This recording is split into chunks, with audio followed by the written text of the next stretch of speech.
अस्सलामुअलैकुम। आप देख रहे हैं प्रोग्राम कराची टुडे और मैं हूं आपका मेज़बान खालिद फातमी। प्रोग्राम में हम बात करेंगे मुल्क की बदलती हुई सियासी सूरत हाल पर और ख़ास तौर पर कराची पर। प्रोग्राम में हम ज़ेर बहस लाएंगे आपके मसाइल और साथ ही पेश करेंगे ताज़ा तरीन ख़बरों पर तज्ज़िये और तबसरे। प्रोग्राम कराची टुडे में वफाक में दोनों तरफ अरबपति हैं, हम किसका साथ दें? ख्वाजा इजहारुल हसन। सिंध भर में 1 जून से 31 जुलाई तक मौसम में गर्मा की तातीलात। बजट खसारा दूर करने के लिए 1354 अरब मुख्तस करने पर गौर।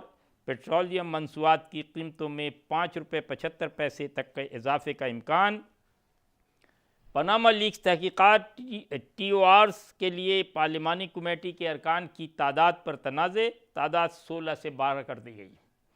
इसी के साथ शामिल करेंगे आज की सबसे अहम खबर, यानी कराची के और सिंध के हवाले से जो तनाज़े चल रहे हैं और उसमें पनामा लीक्स बहुत अहम है। उस सिलसिले में जब पार्लियामेंट से बाहर बात करते हुए ख्वाजा इजहारुल हसन ने कहा कि दोनों तरफ जब अरबपति हैं तो हमारा क्या लेना देना, और उन्होंने ये भी कहा कि सिंध असम्बली में KMQM का नारा गो करप्शन गो है। गो शहला तो हम अक्सर मजाक से कहते हैं, पीपल्स पार्टी के नाम के साथ करप्शन जुड़ा हुआ है। वफाक में दोनों तरफ अरबपति हैं, किसका साथ दें?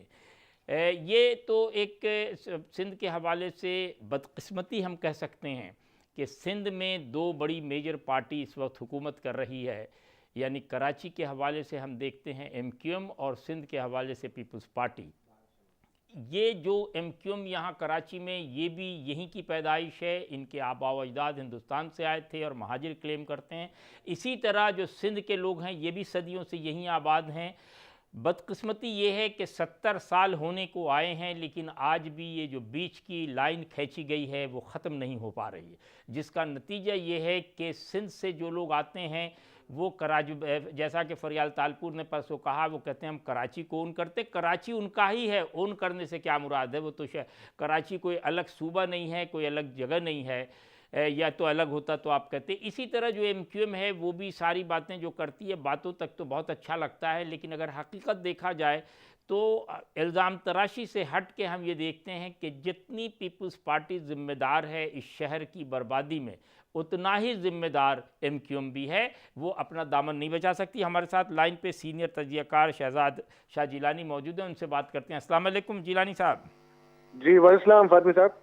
कराची और सिंध के हवाले से हम ये देखते हैं कि MQM और पीपल्स पार्टी सिवाय एक दूसरे पे इल्ज़ाम तराशी के अवामी सतह पे दोनों कोई काम करने के लिए तैयार नहीं है। वो अपना सारा इल्ज़ाम पीपल्स पार्टी पे लगा देते, पीपल्स पार्टी उन पे लगा देती। तो अभी इजहारुल हसन ने भी यही कहा कि सिंध में हमारे हवाले से काम नहीं। खैर, उन्होंने उस हवाले से कहा फेडरल के कि वहाँ दोनों अरबपति बैठे हैं तो हम क्या कर सकते हैं। आप क्या कहेंगे कि कराची और सिंध के हवाले से क्या कुछ हो रहा है और क्या होने जा रहा है? देखिए फातमी साहब, ये जो मामलात हैं ये सियासी मामलात भी हैं, कुछ देरीना मसले मसाइल भी हैं, और कुछ जो मसाइल हैं उनका हल ना होना, और फिर बीच में ये पेचीदगियाँ आ जाती हैं, इख्तियारात की जंग हो जाती है, और वसाइल की जो है बंदर बाट की भी जो है वो जंग छिड़ पड़ती है, और साथ ही साथ जो है वो एहसास महरूमी जन्म लेती है। आपने जो बात अभी की कि ये जो इल्ज़ाम तराशियों का जो सिलसिला है, चाहे वो मुत्तहिदा कौमी मूवमेंट की तरफ से हो या ख्वाजा इजहार साहब ने जिस तरह अभी बात की है, या वो पाकिस्तान पीपल्स पार्टी ने जो है वो माजी में उन्होंने भी इल्ज़ामात लगाए, इल्ज़ाम तराशियाँ हुई, लेकिन मामला यही है कि मामला जू का तू ही है, कोई इसका हल नहीं निकल पा रहा है। जैसा कि अगर हम बात करें गवर्नेंस के हवाले से जो मामलात हैं, सियासत जो है उसके इर्द गिर्द जो है घूमनी चाहिए, मगर हमारे यहाँ अफसोस के साथ जो सियासत है वो नॉन इश्यूज पर जो है वो गर्दिश जो है कर रही है। इसके अंदर जो है वो अवामी जो है वो जो हमारे जो वसाइल हैं, जो हमारे पास बजट्स हैं, पैसा है, वो उसका भी ज़्यादा है, और साथ में कोई चीज़ प्रॉपर प्लानिंग से नहीं हो रही है। इसके अलावा ये भी है कि जो मंसूबा साजी का अमल है वो भी बड़ा कमज़ोर किस्म का है, और जो फंड्स की डिस्ट्रीब्यूशन है या एलोकेशन है या उसकी डिसबर्समेंट है, वो भी उसको भी कोई देखने वाला नहीं है। तो लाजमी सी बात है, जब इस तरह की सूरत हाल हो तो उसमें इस तरह की कैफियत ही पैदा होती है जिसके अंदर कोई ना कोई जो है वो उंगली उठा देता है, फिर दूसरी की जाने तो वहां से जो है आप पे भी उठती है। हमें चाहिए ये कि इस वक्त जो ये बहरान वाली जो सूरत है, जिसके अंदर अवाम का तो फिर भी भला नहीं हो रहा। देखें, घूम फिर कर बात आती है आखिर में कि what does a common main get in return. जब वो वोट डालने जाता है, वो अपने वोट का हक इस्तेमाल करता है, हम आगे ही देते हैं लोगों को कि जाएं और ये आपका जो राइट है, राइट टू वोट, ये आप जरूर इससे महरूम ना रहिए और अपने उस नुमाइंदा को या उस जमात को या अपने उस आइडियोलॉजिकल जिसको आप फॉलो करते हैं आइडियोलॉजीज को, उसको वोट कीजिए। उसकी क्या वजह है? ये वजह है कि उसके मसाइल का हल उसके पास होता है। मगर हमारे यहाँ जो है वो अफसोस के साथ कहना पड़ता है कि जब भी हम वोट के अमल से निकलते हैं, इलेक्ट होकर पार्लियामेंट्स में जाकर बैठते हैं, तो वहां पर हमसे वो बातें सारी भूल जाती हैं जो उससे तकरीबन 15 या 20 दिन पहले अवामी इज्तिमात के अंदर की जाती है। अच्छा, जिलानी साहब, आप ये बताएं, अब रमज़ान बिल्कुल करीब आने को है, महंगाई आसमान पे है, बिजली का प्रॉब्लम अपनी जगह है, पानी बेशतर इलाकों में नहीं है, यानी अच्छे अब तो ये भी कह सकते हैं हम कि डिफेंस और क्लिफ्टन जैसे इलाकों में नहीं, तो आम इलाकों का तो अल्लाह ही हाफिज़ है। तो क्या एमक्यूएम और पीपीपी, एमक्यूएम ये कहती, ख्वाजा इजहारुल हसन साहब ने कहा कि पीपीपी का नाम करप्शन से जुड़ा हुआ, हो सकता है कि जवाब में वो भी कोई ऐसी बात कहें जो दिल को लग जाएगी। तो दोनों पार्टियां इस बात पे क्यों नहीं बैठ के एग्री करती हैं कि कॉमन मैन के लिए हम क्या कर सकते हैं, वो क्यों नहीं करना चाहती हैं? ये जी फातिह साहब, मसला यही है कि एक तो एतमाद नहीं है। एतमाद इसलिए नहीं है कि अगर हम देखें, एक हिस्ट्री है, बड़ी लंबी चौड़ी हिस्ट्री है, वो बड़ी तलख जो है वो उस पर जो है मबनी है कि इतनी सारी तलखियां हैं कि अगर बैठकर चले कुछ दिन जो है वो एक रोमांटिक माहौल के अंदर, जो पॉलिटिकल रोमांस की मैं बात कर रहा हूँ, उसके अंदर बैठकर अगर पी भी जाती है तो उसकी जो लाइफ है वो बड़ी शॉर्ट लिव्ड है, वो बहुत कम है, महदूद है, क्योंकि उससे जो एसोसिएटेड दीगर जो मसाइल हैं, मामलात हैं, वो कहीं ना कहीं ट्रिगर हो जाते हैं। और जब वो ट्रिगर होते हैं तो फिर आपके बीच की जो अंडरस्टैंडिंग है वो बरकरार नहीं रह पाती। हमने माजी के अंदर देखा, जब एक हमने देखा कि ये दोनों जमातें जो हैं, बिलखुसूस मैं बात कर रहा हूँ मुत्तहिदा की और पीपल्स पार्टी की, इन्होंने जो है 1988 में भी एक मखलूत हुकूमत बनाई, लेकिन कुछ वजूहात की बिना पर जो है और कुछ ऐसी सूरत वहाँ पैदा हो गई कि मुत्तहिदा ने जो है वो इत्तेहाद जो है वो उससे अलहदगी इख्तियार की। बाद में हमने देखा कि ये इसके बीच में एक बहुत बड़ा तवील अरसा जो है उसके जो है एक टग ऑफ वॉर रही है, और मुत्तहिदा ने जो है वो इल्जामात लगाए कि एक मावरा अदालत जो है वो मामलात के ऊपर ऑपरेशंस के हवाले से, यानी दोनों जमायतें एक दूसरे के साथ रहती भी हैं और नहीं भी रहती हैं, रेल की दो पटरियों की तरह हैं जो मुतवाज़ी तो दौड़ती हैं लेकिन कहीं पे यकजा नहीं हो पाती। बहुत शुक्रिया शहजाद शाह जिलानी साहब आपका प्रोग्राम में वक्त देने का।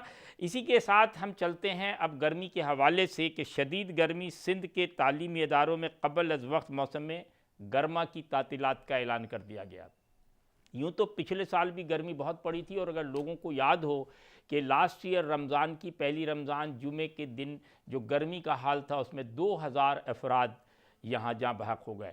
इस साल हुकूमत ने कोशिश की है, तैयारी की, ऐलानात आ रहे हैं, मुख्तलिफ़ जगहों पे कैंप लगाए गए हैं, पानी रखा गया, ये सारे इंतज़ामात तो हैं, लेकिन क्या इस गर्मी के लिए हमारे पास कोई बहुत लॉन्ग टर्म प्लानिंग है या नहीं, इसका कैसे तदारक किया जाए? कराची शहर के हवाले से हम सब जानते हैं कि कराची शहर में चूँकि एक बहुत बड़ा शहर है, यहाँ ट्रांसपोर्टेशन के मसाइल हैं, पॉल्यूशन बहुत ज़्यादा है, इस हवाले से भी गर्मी बहुत ज़्यादा लगती है लोगों को। लेकिन इस सिंध के सूबे भर में हम ये देख रहे हैं कि गर्मी जो है 37 से कराची में लेके और 51 तक लारकाना में चली गई, जो नाकाबिल बर्दाश्त है।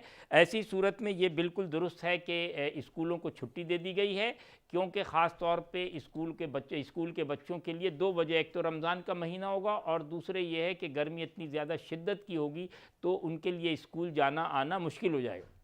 बावजूद है कि अंग्रेज़ों के ज़माने में तरीक़ेकार ये था कि तमाम दफातर की टाइमिंग और स्कूल की टाइमिंग गर्मी में बहुत सवेरे कर देते थे, यानी सुबह 6-7 बजे से लेके और 12 बजे तक। लेकिन हमारे यहाँ बदकिस्मती से कराची में 7 बजे तो बहुत दूर की बात है, हमारे यहाँ तमाम लोग, तमाम कारोबारी, तमाम उलमाए कराम, तमाम मुहज़्ज़ब लोग, तमाम वर्कर्स यहाँ 12-1 बजे दिन को सो के उठते हैं, इसलिए कोई तसव्वुर ही नहीं है कि ये करें, तो मॉर्निंग शिफ्ट का कोई कॉन्सेप्ट पैदा ही नहीं हो सकता। प्लस ट्रांसपोर्टेशन का प्रॉब्लम है। अच्छा, दूसरी जानिब बलोचिस्तान के महकमे तालीम ने गर्म इलाकों के तालीमी इदारों में 1 जून से 14 अगस्त तक की, ये बिल्कुल लंबी छुट्टी, अब यौम पाकिस्तान पे आप 14 अगस्त तक छुट्टी मनाएं, उसके बाद देखा है। वाज़ेह रहे कि सिंध भर में 1 जून से 31 जुलाई तक मौसम सरमा की तातीलात रहेंगी। मुल्क भर में और कराची में शदीद गर्मी, जैसा कि मैंने पहले कहा, लारकाना में 51 डिग्री, यानी आप समझे आग बरस रही होगी शहर में जिस वक्त ये हो रहा होगा। मुल्क के मैदानी इलाकों में शदीद गर्मी की लहर जारी है, जबकि लारकाना में इतना बुरा हाल है। हमारे साथ इसी हवाले से लाइन पे मौजूद हैं डॉक्टर आतिफ सिद्दीकी साहब। आपसे बात करते हैं कि इन मसाइल गर्मी का हल क्या हो सकता है। अस्सलाम वालेकुम। वालेकुम सलाम। ये बताएं कि ऑल ऑफ ए सडन पिछले कई बरसों से गर्मी की इंतहा बढ़ती जा रही, शायद ग्लोबल चेंज आ रहा है, तो हमारे पास सिंध के हवाले से हमारे क्या इंतज़ामात हैं ख़ास तौर पे ख़वातीन और बच्चों के लिए कि हम गर्मी से महफूज रहें? बिल्कुल, ये कि ग्लोबल जो है वार्मिंग हो रही है, उसकी हमें जो है पहले ही जो है एहतियाती तदाबीर रखनी चाहिए। जैसे ख़ास तौर पे दोपहर के वक्त जो पीक आवर्स होते हैं उसमें अवॉइड करना चाहिए ख़वातीन और बच्चों को कि बाहर नहीं निकलें, और अगर बाहर निकलते भी हैं तो वेल कवर्ड क्लोथ्स पहने, और जैसे कोई अम्ब्रेला वगैरह का यूज़ कर सकते हैं, छतरी वगैरह, तो वो भी बहुत बेहतर है। और अपने साथ ज़रूर लिक्विड साथ रखें, जैसे पानी है या जूस है, तो वो भी बहुत ज़रूरी है। अच्छा, आप ये बताएं, बच्चों की तो स्कूल की छुट्टियां हैं, इस वक्त जो सबसे बड़ा अलार्मिंग है, लास्ट ईयर के हवाले से मैं आपसे सवाल करूंगा। रमज़ान की पहली को 2000 लोग जहाँ बहक हुए थे।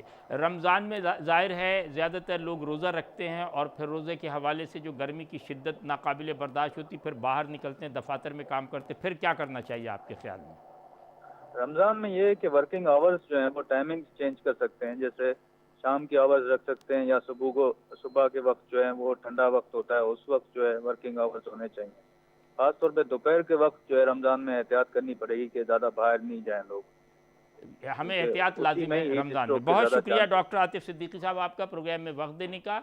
गर्मी ज़ाहिर है कुदरती है, हम इस पर कुछ नहीं कर सकते, लेकिन एहतियात बहुत लाजिम है, क्योंकि ख़ास तौर पे ख़वातीन और बच्चों को बिला ज़रूरत बाहर न निकलें। सुबह को अपने काम निपटा दें या शाम मगरिब के बाद निकलें। दोपहर के वक्त कम से कम 12 से 4 तक अवॉइड करें। इसी के साथ लेते हैं कमर्शियल ब्रेक, और ब्रेक से वापसी पर बात होगी बजट खसारा, लेकिन पहले एक कमर्शियल ब्रेक।